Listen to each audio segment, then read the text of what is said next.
Hi, welcome to La Familia's Multicultural Psychotherapy Training Institute, or otherwise known as M.P.T.I. My name is Dr. Renee Lin. I'm the Clinical Training Director of M.P.T.I and clinical psychologist. I am excited and proud to share with you today that we offer a robust practicum training program that prepares you to becoming a thoughtful, effective, culturally humble, and empathic psychotherapist. In this practicum fair and website infomercial, I will guide you through M.P.T.I and introduce you to our leadership team.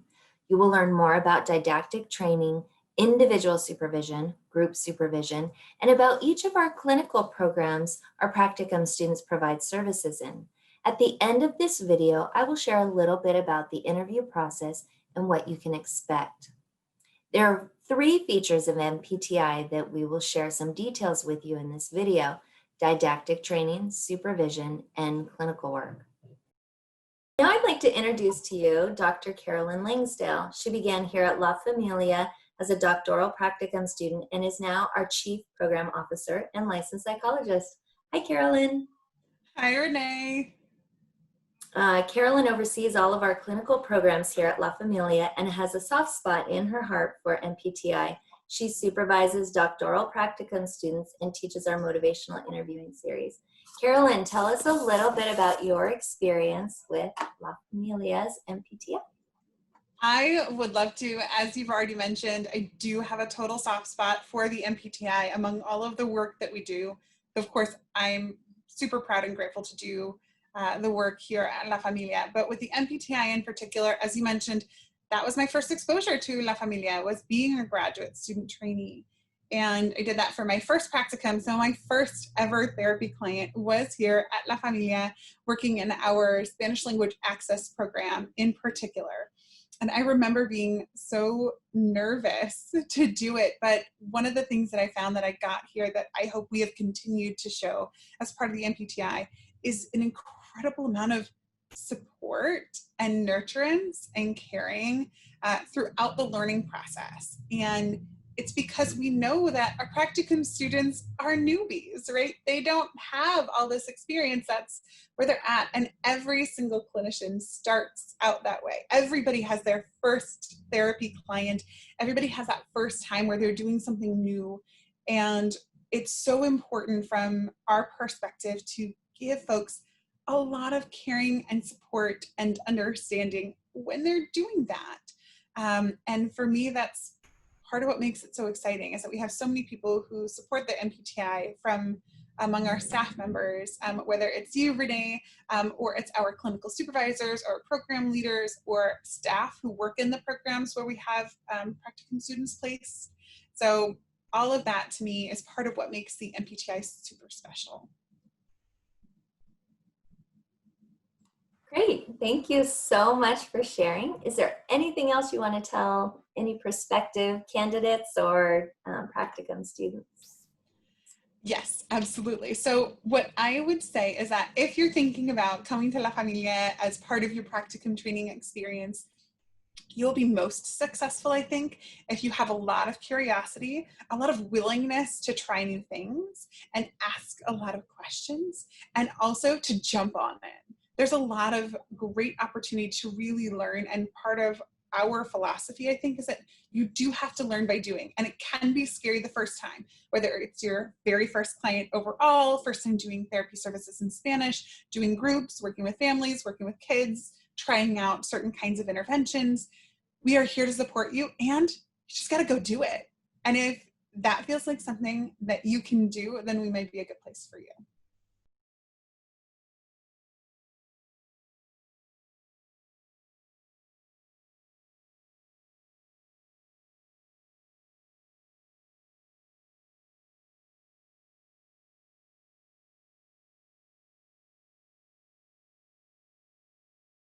As you can see from our webpage, we offer intensive training in multiple topics that are applicable and relevant to the work that you will be providing. Some of our training is applicable to all of our practicum students, such as HIPAA regulations, crisis intervention, trauma, diversity and inclusion, and attachment theory and therapy. Some of the training is more specific based on the clients served. For example, our trainees who are working with children, adolescents, and families will receive a thorough training on brief strategic family therapy, while our practicum students working with adults will take a course on motivational interviewing. Please see our webpage for more details.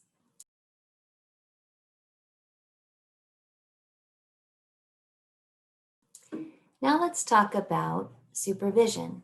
We offer 4 different types of supervision. One, clinical supervision, which focuses specifically on the clinical work and what is happening in the therapeutic space.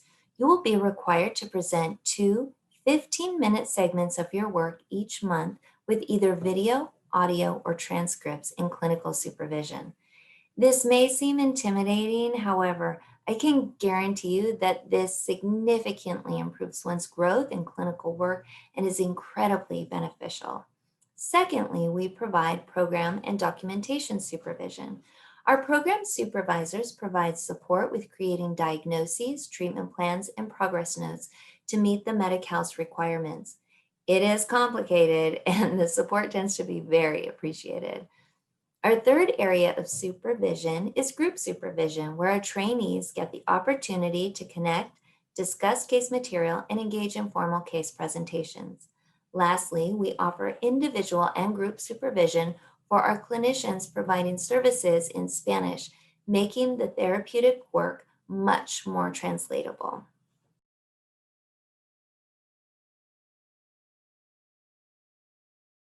Hello, everybody. My name is Ramona Rio. I use she, her pronouns, and I am the supervisor for group supervision for those interns and trainees who are working with adults. And in my supervision, it's really composed of a few components, and one of them is check-ins. And check-ins take place in the beginning of each week, in the beginning of each session. And check-ins are a brief space for each intern to share a little bit about their personal lives if they would like to, which most often includes updates about their current classes or schoolwork, or really how their placement is going, their caseload, and of course, navigating paperwork week by week. Every other week, we alternate between general case consultations and also a case presentation. Case consultations is when an intern or trainee can bring to the group any general clinical issues with clients or clinical themes. We usually discuss 3 to 4 clinical issues or themes a week. Every other week, interns and trainees present a case using our La Familia M.P.T.I case presentation format. It is also required for interns to present a case in conjunction with a recording of their client sessions. I would also like to speak a little bit about the group dynamics in my supervision. In our group supervision, we engage and embody the practice of the brave space. The foundation of the brave space is that we all show up in our lives in the many dualities we carry, our personal, our professional, and our political aspects of ourselves, and all of our social and cultural identities. The brave space encourages us to be vulnerable about sharing the many facets of who we are, with the intention of learning about the perspective of others and ourselves. It is the idea of the brave space that personal transformation and professional growth is an individual and collective process. I would also like to share a little bit about how I navigate and my personal style of conducting group supervision. And that is that I attempt to speak as little as possible when facilitating group supervision. I attempt to invite inquiry and inspire initiative rather than convince any clinical conclusions. I do at times, however, provide direct didactic feedback about clinical concerns I think should be prioritized. I look forward to any and all of you applying, and if you do hope to join M.P.T.I, I look forward to meeting you then. Thank you.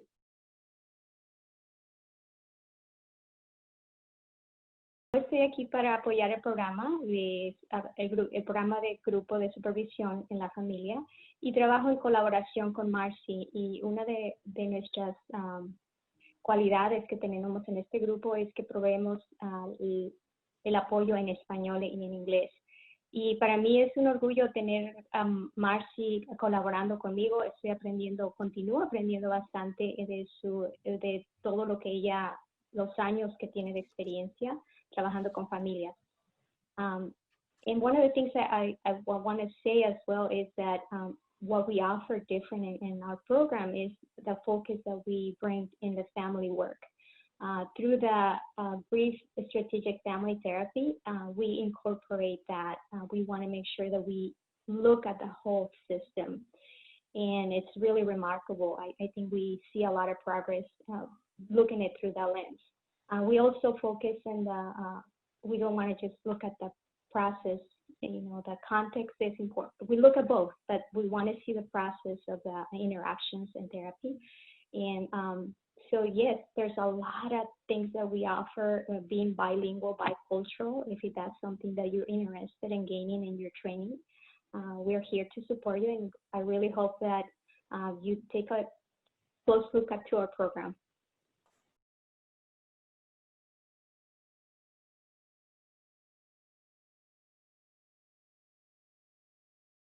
Marcy Rubel, and me gustaría también presentarme en español. Me llamo Marcia o Marcy Rubel. Mucho gusto. I speak Spanish and English, and I run a couple different groups. One is the Spanish-speaking supervision group that we just started for the first time this year, and I'm really excited. And that was on the request of some of the Spanish-speaking in practicum interns this year, who really wanted an environment where they could just share in Spanish whatever questions they had.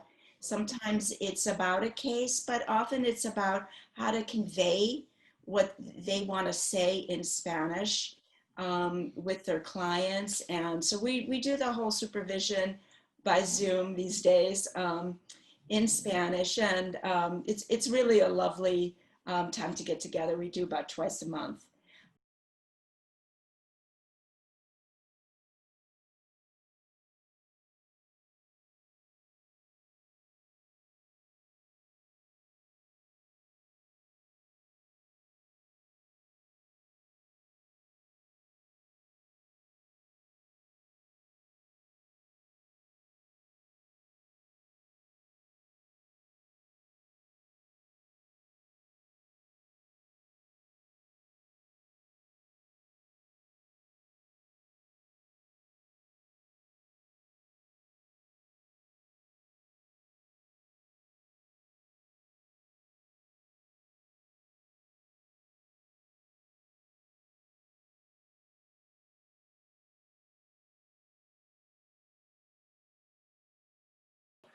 Our adult outpatient program provides a lot of support for our adult community members that are dealing with severe mental health issues and concerns.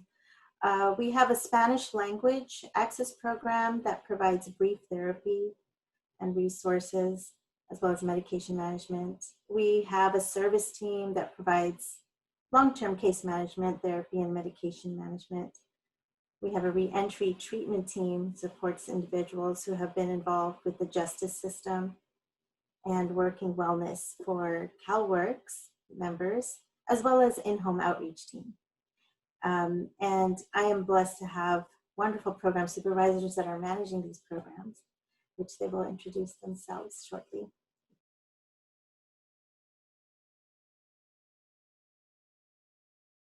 I'm really happy to be here to introduce you all to FESCO, which is short for Family Emergency Shelter Coalition. And we got our start back in the late 80s when there was a grassroots movement by local churches here in Hayward that were really concerned about the high numbers of homeless families here in our area. And there was really nowhere for single dads or couples with kids to go. There was literally no shelters for families. So Les Marquis opened, and that is our 25-bed emergency shelter located in Hayward.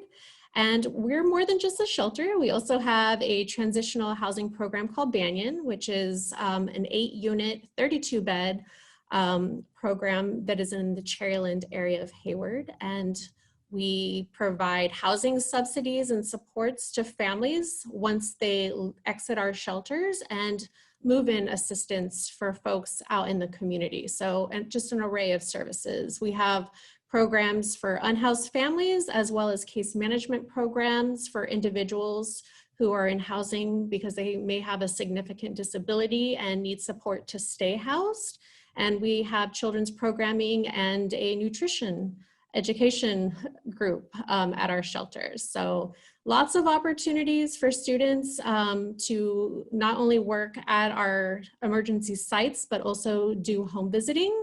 Because what makes us unique is that once our counseling services start, they can continue when folks leave our programs. So we have families that may just come in one time for an initial assessment, and we may not work with them again. And then we have folks that will see you, and then you'll continue their journey as they go from maybe emergency shelter to permanently housed. And we really love our work. We're never bored. And there'll be opportunities to do group work as well, because we have parent support groups, and we also have children enrichment groups several nights a week. Lots of flexibility because we are a 24/7 shop. So that's also a plus.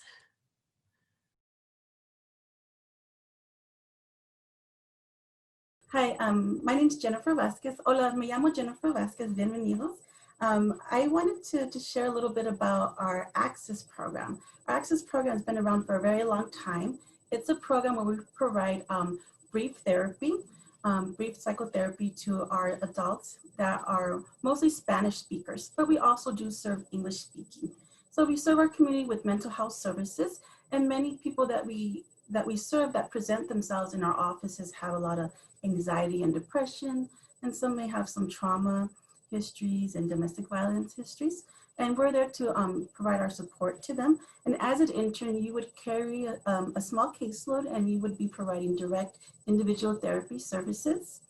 And also the clients that we do serve also have access to receive medication management and psychiatry services from two of our psychiatrists in our program. And I think that would be it.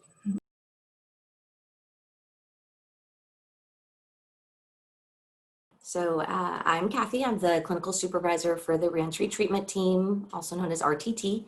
And our program supports individuals with behavioral health issues and a criminal justice history. It's a 12 to 18-month program, and eligible clients are adults with moderate to severe mental illness and current or recent involvement with the criminal justice system. So that means that many, but not all of our clients are on probation or parole.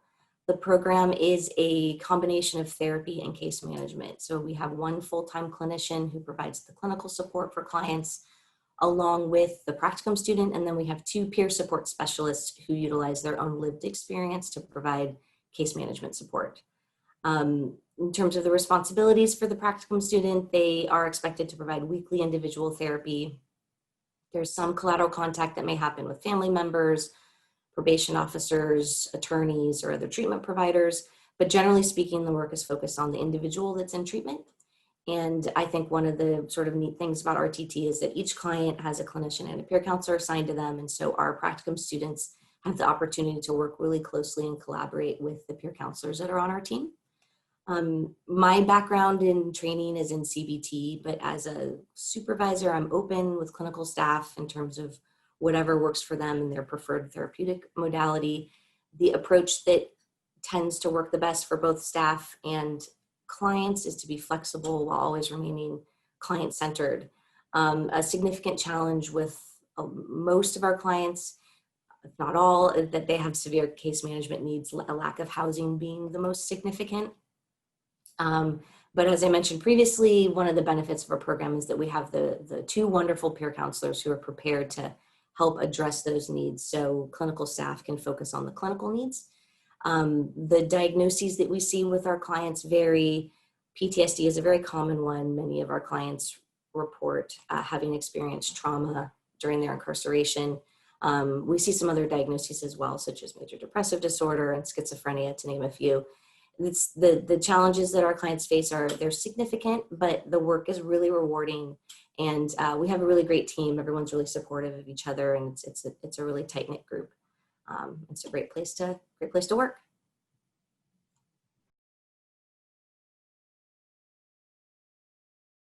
So I'm the clinical supervisor for the Working Wellness, also known as CalWorks program.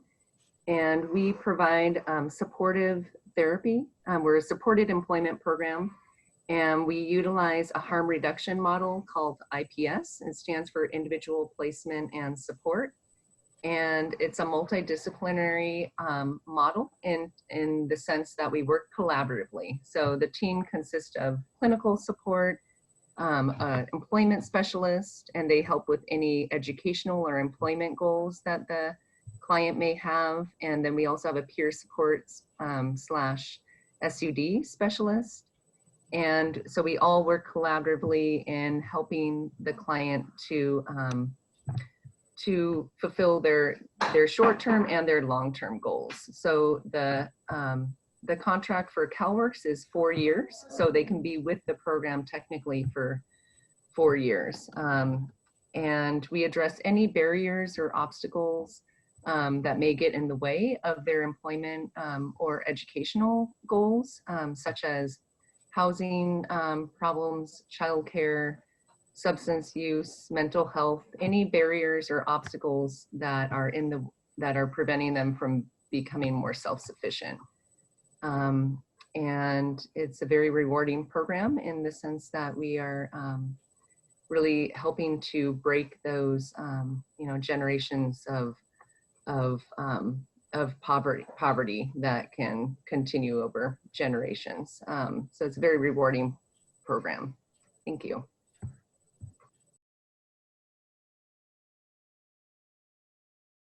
In Recovery and Wellness, we provide substance use disorder services. We provide them in 4 unique programs that I like to say 4 programs. So we have our adolescent program, which is Primavera. And in that, we are doing services in both the school-based setting in Oakland and a few high schools as well in Alameda, the city of Alameda. Then we also provide groups and individuals at the Juvenile Justice Center up on Fairmont and St. Leandro. We have our adult outpatient program that has a program component for adults, men and women.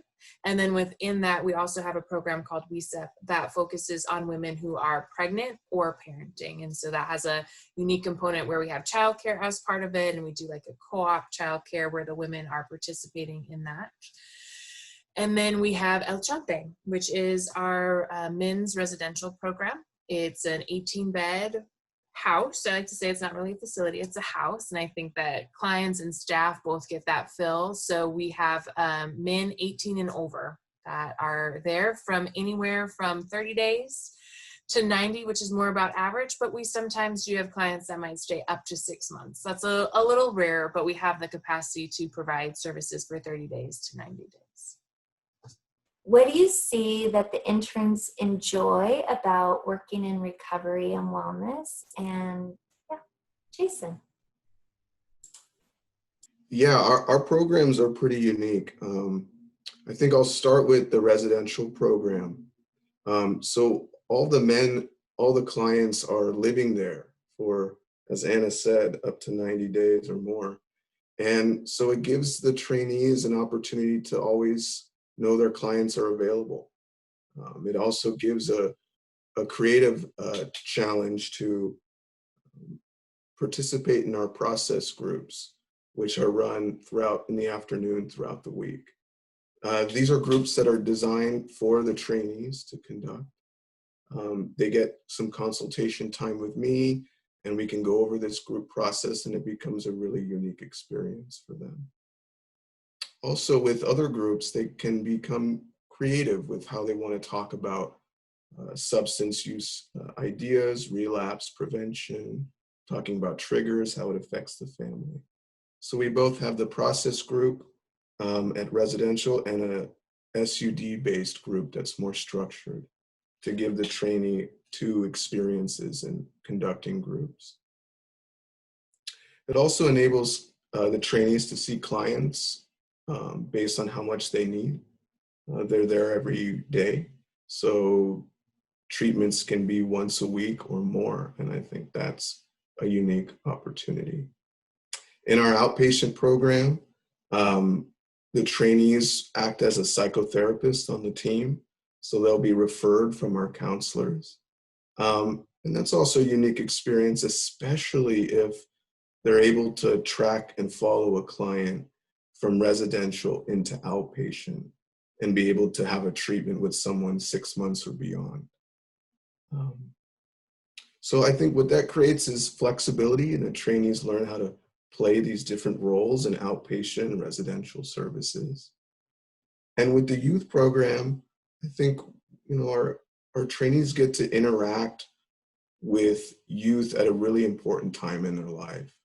And oftentimes our youth are kind of unsure about whether they have a problem with substance use. They've been hearing it in their ear from different places. So it's a unique opportunity to engage a client and learn about treatment, learn about mental health, learn about substance use dangers and triggers, maybe for the first time and in a unique way.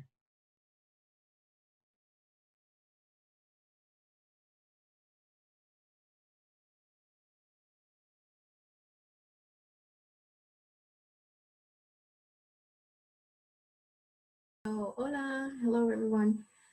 So our children's mental health outpatient clinic is often referred to as Children's Outpatient for short. It's a really, really long title.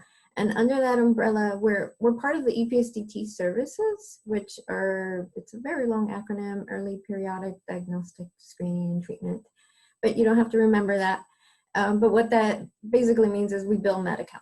So it's one of our Medi-Cal programs. So under Children's Outpatient, we actually have 4 programs.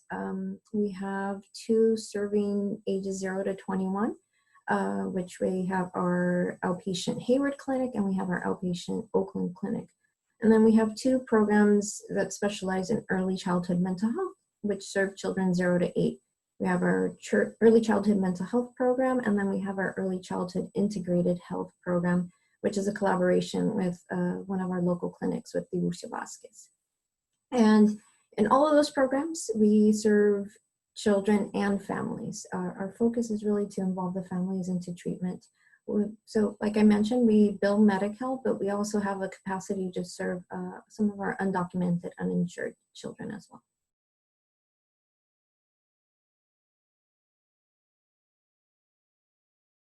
Well, our program is also EPSDT, which is that very long acronym that Sonia just mentioned. And we are called the School-Based Behavioral Health Program.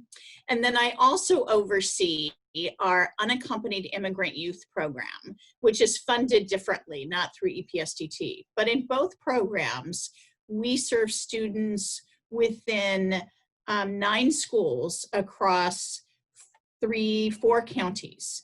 And so, across 1 county, I'm very sorry, but across 3 or 4 school districts. So we see a lot of students, and when we're not working within COVID restrictions, we are at the schools. School-based has 9 schools, and then Unaccompanied Immigrant Youth has 7 schools, and some of those schools overlap from one to the other. And staff therapists are stationed at each school where they see children and adolescents from ages 5 through 21 years of age. Our Unaccompanied Immigrant Youth Program serves immigrants coming into the US within the last 3 years who are also at various schools. And then we also work with families. So we do family therapy. That's also something that we really try to incorporate. Even though we're located usually at the schools, we really do try to work with families when that's necessitated, and whenever we can encourage that with our staff.